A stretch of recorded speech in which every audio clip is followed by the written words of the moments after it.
Video penagih pinjaman online, pinjol, menagih guru di sekolah viral di media sosial.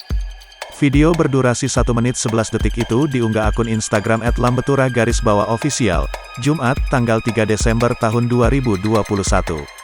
Dalam video itu, seorang pria mengenakan jaket berwarna merah dengan penutup bagian mulut dari kain slayer batik mendatangi perempuan berkemeja putih, padanan jilbab dan rok hitam.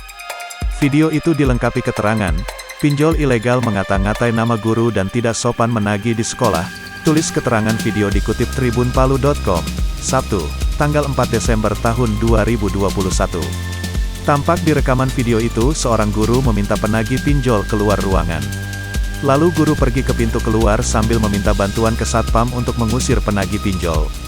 Namun, penagih pinjol tidak mengindahkannya perkataan sang guru itu.